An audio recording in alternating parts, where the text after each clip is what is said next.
जय श्री गणेश। सती द्वारा नंदा व्रत का अनुष्ठान तथा देवताओं द्वारा शिव स्तुति। ब्रह्मा जी बोले, हे मुने, एक समय आपके साथ जाकर मैंने त्रिलोकी की सर्वभूता उन सती को अपने पिता के पास बैठी हुई देखा और पिता के द्वारा नमस्कृत तथा सत्कृत होते हुए हम दोनों को देखकर लोक लीला का अनुसरण करने वाली उन सती ने प्रेम पूर्वक भक्ति के साथ आपको तथा मुझे प्रणाम किया। हे नारद, प्रणाम करने के पश्चात दक्ष के द्वारा दिए गए आसन पर हम दोनों बैठ गए और इसके बाद विनम्र सती को देखकर मैंने कहा, हे सती, जो तुम्हें चाहता है तथा जिसे तुम चाहती हो उन सर्वज्ञ जगदीश्वर को तुम पति रूप में प्राप्त करो, और जिसने तुम्हारे अतिरिक्त दूसरी स्त्री का पाणी ग्रहण नहीं किया, जो वर्तमान में भी न करते हैं न करेंगे, और है सुबह जिनकी समता कोई और करने वाला नहीं है, वे ही इस समय तुम्हारे पति हो। हे नारद, ऐसा कहकर कुछ दिन दक्ष के घर निवास कर हम दोनों उनसे विदा लेकर अपने अपने स्थान पर चले गए। मेरी बात सुनकर दक्ष परम प्रसन्न होकर चिंता रहित हो गए और अपनी कन्या को परमेश्वरी जानकर उनका बड़ा सत्कार करने लगे, और अपनी इच्छा से मनुष्य शरीर धारण करने वाली भक्त वत्सला देवी ने मनोहर कौमारोचित विहार करके अपनी कौमारी अवस्था समाप्त की और अपनी तपस्या के प्रभाव से सर्वांग मनोहरा उन सती ने धीरे धीरे बाल्य अवस्था समाप्त कर युवा अवस्था को प्राप्त किया, और लोकेश दक्ष प्रजापति उस कन्या को युवा अवस्था को प्राप्त हुआ देखकर विचार करने लगे कि अपनी इस पुत्री को शिव के लिए किस प्रकार प्रदान करूं, और इधर वे सती भी प्रतिदिन शिव को प्राप्त करने की इच्छा करने लगी। पिता के मनोभाव को जानकर वह माता के पास आई और विशाल बुद्धि वाली उन सती परमेश्वरी ने शंकर को प्राप्त करने की इच्छा से तप करने के लिए अपनी माता वारिणी से आज्ञा मांगी।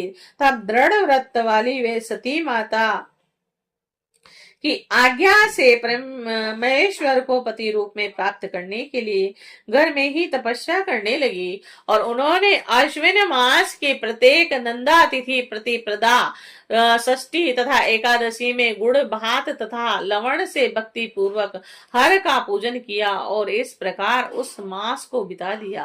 और कार्तिक मास की चतुर्दशी को खीर तथा अपूप से शिवजी की आराधना कर वे उनका स्मरण करने लगी, और वे मार्ग शीर्ष के कृष्ण पक्ष की अष्टमी को यव तिल एवं चावल सहित किलों से शिवजी का पूजन दिन बिताने लगी। वह सती पौष मास के शुक्ल पक्ष की सप्तमी तिथि को रात्रि में जागरण करके प्रातः काल खिचड़ी से शिव का पूजन करने लगी, और माघ की पूर्णिमा तिथि को रात्रि में जागरण कर प्रातः काल भीगे कपड़े पहनकर वह नदी के किनारे शिव का पूजन करने लगी।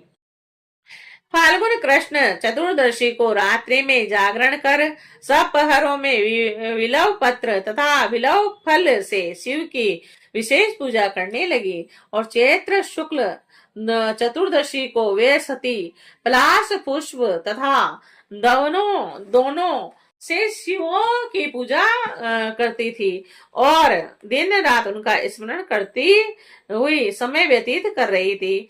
वैशाख शुल्क तृतीया को गवे यानी तिलाहार एवं चावलों से शिव जी का पूजन कर उस मास को व्यतीत करने लगी। फिर ज्येष्ठ की पूर्णिमा के दिन निराहार रहकर रात्रि में वस्त्र एवं भटक कटैया के पुष्प से शिव जी का पूजन करके वे सती उस मास को व्यतीत करने लगी। वे आषाढ़ शुक्ल चतुर्दशी को काले वस्त्र एवं भट्ट कटैया के पुष्पों से शिवजी की पूजा करने लगी। वे श्रावण शुक्ल अष्टमी तथा चतुर्थी तिथि को पवित्र यज्ञोपवीत तथा वस्त्रों से शिव का पूजन करने लगी, और भाद्रपद कृष्ण चतुर्दशी को अनेक प्रकार के पुष्पों तथा फूलों से शिव का पूजन करके वे चतुर्दशी तिथि में केवल जल का आहार करती थी। इस प्रकार वे परिमित आहार करके जप करती हुई उन कालों में उत्पन्न होने वाले नाना प्रकार के फल पुष्प और संयोग द्वारा प्रत्येक महीने शिवार्चन करती है, और अपनी इच्छा से मानव रूप धारण करने वाली वह सती दृढ़ व्रत से युक्त होकर महीनों में तथा सभी दिनों में शिव पूजन में तत्पर रहने लगी। इस प्रकार नंदा व्रत को पूर्ण रूप से समाप्त करके भगवान शिव में अन्य भाव रखने वाली सती एकाग्र चित्त होकर बड़े प्रेम से भगवान शिव का ध्यान करने लगी तथा उनके ध्यान में ही निश्चल भाव से स्थित हो गई। और हे मुने, इसी समय सब देवताओं और ऋषि भगवान विष्णु को और मुझको आगे करके सती की तपस्या देखने के लिए गए, और वहां आकर देवताओं ने देखा कि सती मूर्तिमती दूसरी सिद्धि के समान जान पड़ती है। वे उस समय भगवान शिव के ध्यान में निमग्न थी तथा सिद्ध अवस्था में पहुंच गई, और विष्णु आदि समस्त देवताओं तथा मुनियों ने प्रसन्न चित्त होकर दोनों हाथ जोड़कर तथा सिर झुकाकर प्रेम पूर्वक सती को नमस्कार किया। और इसके बाद अति प्रसन्न श्री विष्णु आदि सब देवता और मुनिगण आश्चर्यचकित होकर सती देवी की तपस्या की और बुरी बुरी प्रशंसा करने लगे। तदंतर वे सभी देवता और ऋषिगण सती देवी को पुनः प्रणाम कर भगवान शिव के परम प्रिय के श्रेष्ठ कैलाश पर्वत पर शीघ्र ही चले गए। लक्ष्मी सहित भगवान विष्णु और सावित्री सहित मैं भी प्रसन्नता पूर्वक भगवान शिव के समीप गया, और वहां पहुंचकर आश्चर्यचकित होकर सभी लोगों ने प्रभु का दर्शन कर उन्हें प्रणाम किया और दोनों हाथ जोड़कर अनेक प्रकार के स्तोत्रों से वे उनकी स्तुति करने लगे। देवता बोले, परम पुरुष परमेश्वर महेश्वर और महान आत्मा वाले सभी प्राणियों के आदि बीज चेतन स्वरूप प्रातत्व पर ब्रह्म स्वरूप निर्विकार और प्रकृति तथा पुरुष से परे उन आप भगवान को नमस्कार है, जिस से यह चराचर जगत उत्पन्न हुआ है और जो परपंच रूप से स्वयं सृष्टि स्वरूप है तथा जिनकी सत्ता से समस्त संसार भाषित हो रहा है, और जिनके द्वारा यह जगत उत्पन्न हुआ, जिनके अधीन यह समस्त जगत है और जिनका यह सब कुछ है, जो इस जगत के बाहर तथा भीतर व्याप्त है, जो निर्विकार और महाप्रभु है, जो अपने आत्मा में ही सब समस्त विश्व को देखते हैं, और उन स्वयंभू परमेश्वर को हम लोग नमस्कार कर रहे हैं, जिनकी सृष्टि कहीं नहीं रुकती, जो परात्पर सभी प्राणियों के साक्षी सर्वात्मा अनेक रूपों को धारण करने वाले आत्म स्वरूप पर ब्रह्म तथा तप करने वाले हैं। हम लोग उनकी शरण में आए हैं। देवता ऋषि तथा सिद्ध भी जिनके पद को नहीं जानते हैं, तो फिर अन्य प्राणी उनको किस प्रकार जान सकते हैं और किस प्रकार प्राप्त कर सकते हैं। जिनको देखने के लिए मुक्त संग साधु जन ब्रह्मचार्य आदि व्रतों का आचरण करते हैं, वे आप हमारी उत्तम गति हैं। हे प्रभु, दुख देने वाले जन्म आदि कोई भी विकार आप में नहीं होते, फिर भी आप अपनी माया से कृपा पूर्वक उन्हें ग्रहण करते हैं। आश्चर्यमय क्रम करने वाले उन आप परमात्मा को नमस्कार है। वाणी से सर्वथा परे आप पर ब्रह्म परमात्मा को नमस्कार है। बिना रूप के होते हुए भी बहुत रूपों वाले पर अनंत शक्ति से समन्वित त्रिलोकपति सर्व साक्षी तथा सर्वव्यापी को नमस्कार है। स्वयं प्रकाशमान निर्वाण सुख तथा संपत्ति स्वरूप ज्ञानात्मा तथा व्यापक आप ईश्वर को नमस्कार है।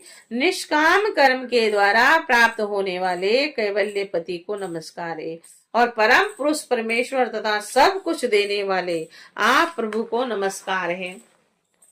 क्षेत्रज्ञ आत्म स्वरूप सभी प्रत्ययों के हेतु सबके पति महान तथा मूल प्रकृति को नमस्कार है। पुरुष प्रेस तथा सब कुछ प्रदान करने वाले आप परमात्मा को नमस्कार है। हे कारण रहित त्रिनेत्र पांच मुख वाले तथा सर्वदा ज्योति स्वरूप आपको नमस्कार है। सभी इंद्रियों और गुणों को देखने वाले आप परमात्मा को नमस्कार है।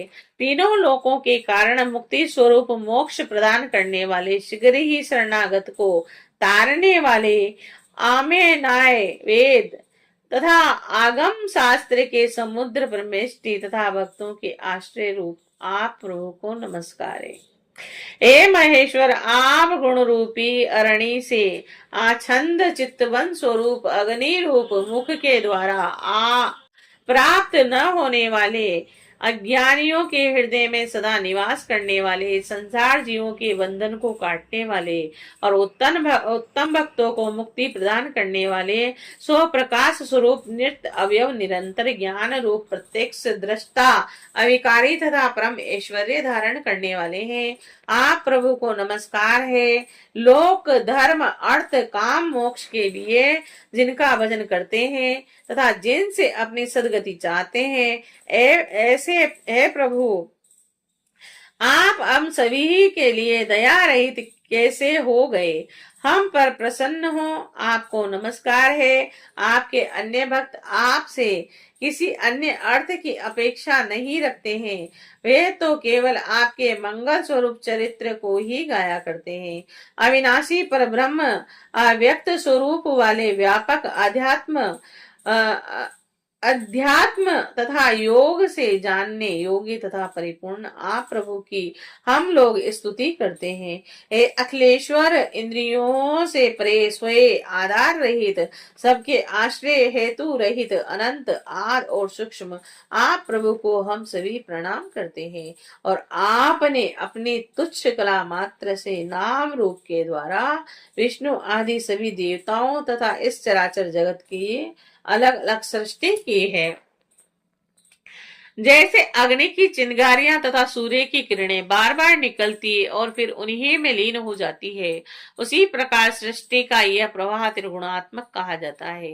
हे प्रभु, आप न देवता है, न असुर है, न मनुष्य है, न पक्षी है, न द्विज है, न स्त्री है, न पुरुष है, न नपुंसक है, यहाँ तक कि सत असत कुछ भी नहीं है। श्रुतियों के निषेध से जो शेष बचता है वही निषेध स्वरूप आप हैं। आप विश्व की उत्पत्ति करने वाले, विश्व के पालक, विश्व के लय करने वाले तथा विश्व आत्मा है और उन ईश्वर को हम सभी प्रणाम करते हैं। योग से दग्ध हुए कर्म वाले योगी लोग अपने योगासक्त चित्त में जिन्हें देखते हैं, ऐसे आप योगेश्वर को हम लोग नमस्कार करते हैं।